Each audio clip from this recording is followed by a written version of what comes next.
नमस्ते दोस्तों। स्वागत है आपका कारोबार कहानियों में, जहां हम आपके लिए लाते हैं बिजनेस जगत की इंटरेस्टिंग कहानियां सिंपल लैंग्वेज में, बिना बोरिंग फाइनेंस ज्ञान के। आज की कहानी है Sandur manganese and iron ore की या सिमोर की। ये कंपनी 70 साल पुरानी कंपनी है, पर पिछले 5 सालों में इसमें कुछ अमेजिंग हुआ है। इस कंपनी ने रिटर्न दिया है 15 गुना, यानी कि 30 रुपए के शेयर को बना दिया है 480 का। हम समझेंगे ऐसा इस कंपनी में क्या हुआ जिससे ये शेयर यहाँ तक पहुंचा। क्या आगे भी ये इस रफ्तार से दौड़ पाएगा? चलिए शुरू करते हैं। नजर दौड़ाते हैं कहानी के रोड मैप पे। पहले हम देखेंगे बिजनेस का स्ट्रक्चर। क्या कारण थे शेयर में आई इतनी तेजी के? नए एमडी के अंदर क्या ट्रांसफॉर्मेशन हुआ? कंपनी के वर्टिकल्स को समझेंगे।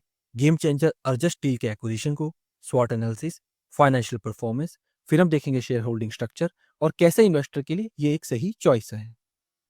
सेंदूर मैग्नीज भारत की सेकेंड लार्जेस्ट मैग्नीज और माइनर कंपनी है और थर्ड लार्जेस्ट आयरन और माइनर है कर्नाटका की। कंपनी की रेटिंग ए प्लस है। कंपनी के पास है 2033 तक माइनिंग का लाइसेंस, जिसके में माइनिंग कैपेसिटी है 17 मीट्रिक टन मैग्नीज ओर की और 117 मीट्रिक टन आयरन ओर की। कंपनी के पास अदर कैपेसिटीज भी हैं, जिनको हम आगे जाके डिटेल में देखेंगे। कंपनी के करंट एमडी हैं बहिर्जी घोरपड़े। इन्होंने 2015 में कंपनी को ज्वाइन किया एज मैनेजमेंट ट्रेनी, अलग अलग वर्टिकल्स में काम किया और 2020 में ड्यूरिंग कोविड ये बने कंपनी के यंगेस्ट एमडी। उसके बाद इन्होंने कंपनी की माइनिंग कैपेसिटी को बढ़ाया।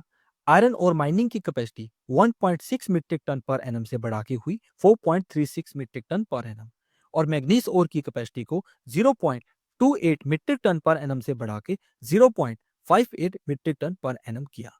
ये यहीं पे नहीं रुके, इन्होंने रिवाइव किया अलॉय बिजनेस को। कंपनी के अलॉय बिजनेस में कॉस्ट बहुत ज्यादा थी, जिसकी वजह से मार्केट में कम्पीट नहीं कर पा रहे थे।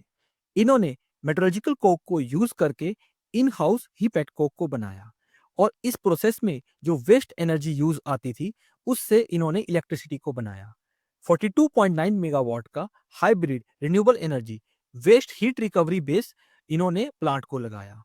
उससे इनकी ग्रिड पावर कंजम्पशन 30% तक कम हुई और इसका फायदा मिला अलॉय की रिड्यूस कॉस्ट में, जिससे ये अलॉय का प्रोडक्शन और सेल को बढ़ा पाए। ये तो थे प्रोडक्शन साइड पे, पर इन्होंने इन्वेस्टर्स को भी रिवॉर्ड किया। कंपनी के शेयर बीएसई पे ही लिस्ट थे, ये इसको ले गए एनएससी पे और शेयर्स को एनएससी में लिस्ट किया, जिससे कंपनी के शेयर्स में लिक्विडिटी बढ़ी और नए इन्वेस्टर भी आए। इन्होंने इन्वेस्टर्स को रिवॉर्ड किया बोनस इशू से। और इसके बाद आया गेम चेंजर अर्जस स्टील का एक्विजिशन, जिसके बारे में हम आगे पढ़ेंगे। यही सब कारण थे जिससे कंपनी ने दिया मल्टी बैगर रिटर्न। 30 रुपए का शेयर 480 तक आज पहुंच गया है, 15 टाइम रिटर्न। कंपनी का सबसे बड़ा बिजनेस वर्टिकल है माइनिंग, जिसमें आयरन और मैग्नीज ओर की माइनिंग होती है। हम देख सकते हैं 5 सालों में कंपनी का प्रोडक्शन और सेल्स दोनों बढ़े हैं। कंपनी की सारी माइनिंग लोकेट है कर्नाटका के अंदर। एक इंटरेस्टिंग बात यह है, कर्नाटका में जब माइनिंग स्कैम हुआ और हर कंपनी पे इन्वेस्टिगेशन आई, तब लोकायुक्ता ने यह पाया कंपनी के ऑपरेशन बिल्कुल क्लीन थे, यहाँ पे किसी तरह का कोई स्कैम नहीं मिला, जिसकी एप्रिसिएशन कोर्ट के द्वारा भी की गई। कंपनी के माइनिंग ऑपरेशंस आयरन ओर के कंप्लीटली मशीनाइज हैं, यहाँ पे मैनुअल काम नहीं है और बहुत ही कॉस्ट कॉन्शियस ये ऑपरेशंस हैं। पर मैग्नीज ओर के ऑपरेशन सेमी मशीनाइज हैं, ताकि कंपनी यहाँ पे लोकल एम्प्लॉयमेंट भी प्रोवाइड करती है। कंपनी का दूसरा बिजनेस सेगमेंट है फेरो अलॉयज। इसमें सिलिकॉन मैग्नीज और फेरो मैग्नीज जैसे दो अलॉय कंपनी बनाती है। यहाँ पे कंपनी अपने मैग्नीज और का वैल्यू एडिशन करती है और उसे वैल्यू एडिड प्रोडक्ट बनाती है। जैसे हम देख सकते हैं FY20 में जो कैपेसिटी 32,000 टन पर एनम थी, वो आज बढ़ के 125,000 पर एनम या 95,000 पर एनम हो गई है, डिपेंड अपॉन कौन सा अलॉय कंपनी मैन्युफैक्चर कर रही है। 21, 22 और 23 में तीनों सालों में प्रोडक्शन बढ़ा है। 24 और 25 में प्रोडक्शन कम हुआ। उसका मेन कारण था चाइना द्वारा डंपिंग मार्केट में और कमोडिटी साइकिल्स में एडवर्स साइकिल का होना, जिससे कंपनी को थोड़ा इंपैक्ट आया और कुछ प्रोडक्शन में इश्यूज भी आए। कंपनी इस प्रोडक्शन को रिवाइव करने के लिए क्या कर रही है, आगे देखते हैं। फेरो अलॉय सेगमेंट में कंपनी के पास मेन प्रॉब्लम थी हाई कॉस्ट ऑफ एनर्जी और इलेक्ट्रिसिटी। उसको एलिमिनेट करने के लिए यहाँ पे पेट कोक को हटा के मेटलर्जिकल कोक को यूज किया गया, जिससे वेस्ट जो एनर्जी थी उससे कंपनी ने बिजली बनाई, waste heat energy recovery method के थ्रू। अब यहाँ पे कंपनी के पास अपने कोक प्लांट के लिए भी कस्टमर आ गया है। 46% ऑफ प्रोडक्शन एग्रीमेंट के थ्रू सेल ऑलरेडी इंश्योर हो गई है, जिससे कंपनी अपनी 2 फर्नेस को रन कर पाएगी और 5000 टन पर मंथ का प्रोडक्शन इंश्योर होगा। कंपनी ने रिन्यूएबल एनर्जी के लिए भी अपनी कैपेसिटी को बढ़ा रही है। 80 मेगावाट का प्लान है 2017 तक, जिससे कॉस्टली ग्रिड की एनर्जी को अवॉइड किया जा सकेगा। यहाँ पे और पॉसिबिलिटी भी है कि अपने अलॉयज को अर्जस स्टील को आगे सप्लाई किया जाए और प्रोडक्शन को बढ़ाया जाए। अर्जस स्टील का एक्विजिशन नवंबर 2024 में ही कंप्लीट हुआ है, तो पहले हम कंपनी के स्टैंड अलोन फाइनेंशियल्स को देखेंगे। कंपनी के रिवेन्यू और एबिटा में FY22 बेस्ट ईयर था। तब कमोडिटी साइकिल हम कह सकते हैं अपने पीक पे था, पर उसके बाद भी हम देखें कंपनी ने एबिटा मार्जिन प्लस और एडवांस और दोनों साइकिल में 36% से अबव ही रखा है। FY23 में 21% था, पर कंपनी के एबिटा मार्जिन अच्छे हैं और पैट और प्रॉफिट में भी कभी लॉस नहीं आया है। अब हम स्टैंड अलोन फाइनेंशियल रेशियोज को देखते हैं। कंपनी का कैपिटल एम्प्लॉयड बेस भी हर साल बढ़ा है और कंपनी की रिटर्न ऑन कैपिटल एम्प्लॉयड भी डबल डिजिट में एक अच्छी रही है। कंपनी की रिटर्न ऑन इक्विटी भी 19% की है लास्ट ईयर में और डेब्ट टू इक्विटी रेशियो भी बहुत मैनेजेबल है, लेस देन 1 है। लास्ट फाइनेंशियल ईयर में कंपनी ने किया एक गेम चेंजर एक्विजिशन। कंपनी ने एक्वायर किया अर्जस स्टील को, जो भारत के top 5 automobile grade speciality steel का मैन्युफैक्चरर है। अर्जस के पास हैं 100 से ज्यादा ग्रेड के डिफरेंट स्टील एप्लीकेशंस, जिसमें ये सर्व करते हैं passenger vehicle, commercial vehicle, of road vehicle और टू व्हीलर ऑटोमोबाइल मैन्युफैक्चरर्स को। कंपनी के कस्टमर्स होंडा से लेके रॉयल एनफील्ड तक सभी कंपनीज हैं। कंपनी की एंटरप्राइज वैल्यू रही 3000 करोड़, जिस पे एक्विजिशन किया गया। अर्जस के पास है 0.5 metric ton per annum capacity के मैन्युफैक्चरिंग प्लांट।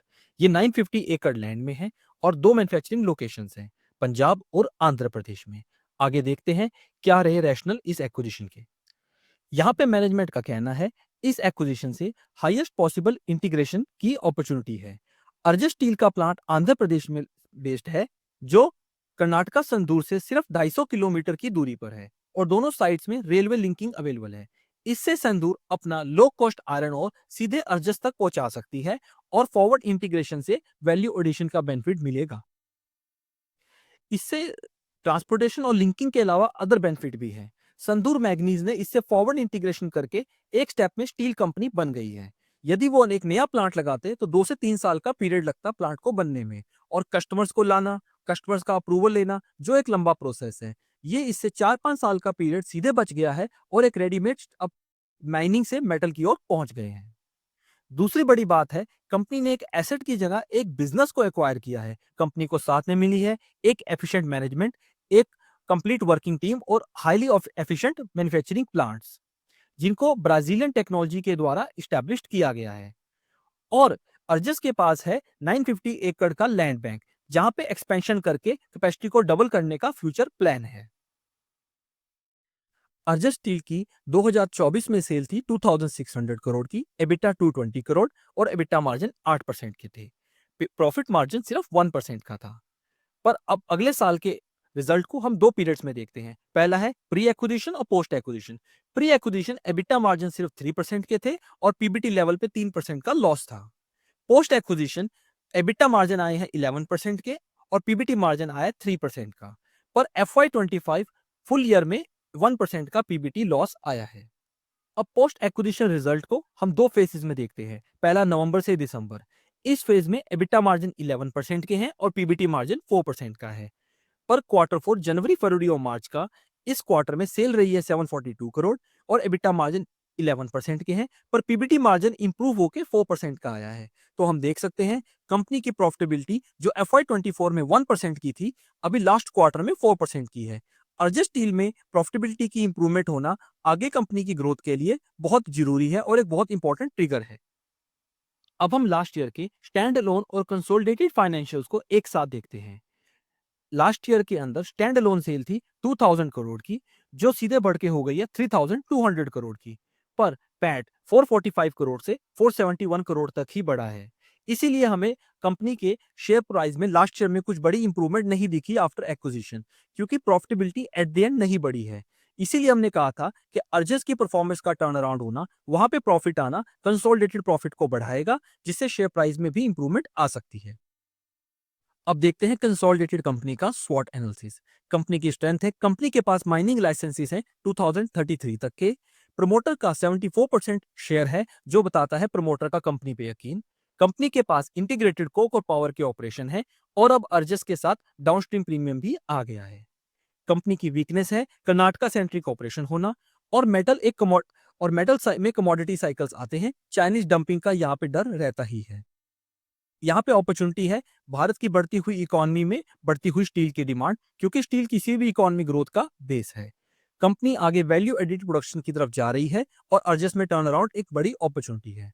यहाँ बड़ा थ्रेट है रॉयल्टी का हाइक करना कर्नाटका गवर्नमेंट के द्वारा, माइनिंग में नए टैक्सेस और ग्लोबल आयरन ओर की ओवर सप्लाई। कंपनी में 74% स्टेक प्रमोटर्स के पास है, इंस्टीट्यूशनल इन्वेस्टर के पास 2.5% है और पब्लिक के पास 23% है। प्रमोटर्स ने रिसेंट ईयर में कभी अपना स्टेक डाइल्यूट नहीं करा है और कंपनी पे उनका यकीन पूरा है, पर यहाँ कोई बड़ा मेजर इंस्टीट्यूशनल इन्वेस्टर नहीं है। कंपनी ने हर साल डिविडेंड दिया है और ये इनकी एक इन्वेस्टर फ्रेंडलीनेस को दिखाता है। हमें कंपनी की वैल्यूज भी अच्छी लगी, जिसमें इनका कहना है कि रिसोर्सेज पे पहला राइट है या रिसोर्सेज को पहले हम यूटिलाइज करेंगे संतूर के एरिया की डेवलपमेंट के लिए। इस पे पहला राइट वहां के लोकल पॉपुलेशन का है। भारत सरकार ने एक कानून बनाया था कि जो भी कंपनी माइनिंग करती है उनको अपने प्रॉफिट का एक शेयर लोकल एरिया की डेवलपमेंट में लगाना पड़ेगा, क्योंकि कंपनीज ऐसा नहीं कर रही थी। पर संदूर इस काम को कर रही है बिना किसी गवर्नमेंट के रेगुलेशन के लिए, जो दिखाता है ये एक प्रॉफिट सीकिंग कंपनी की जगह एक अच्छे कॉर्पोरेट सिटीजन है। अब देखते हैं ये कंपनी कैसे इन्वेस्टर के लिए राइट चॉइस है। यदि आप एक लॉन्ग टर्म इन्वेस्टर हैं और आपको कमोडिटी साइकिल्स की समझ है और आपको माइन से मेटल का टर्न अराउंड का थीम अच्छा लग रहा है, तो ये कंपनी आपके लिए है।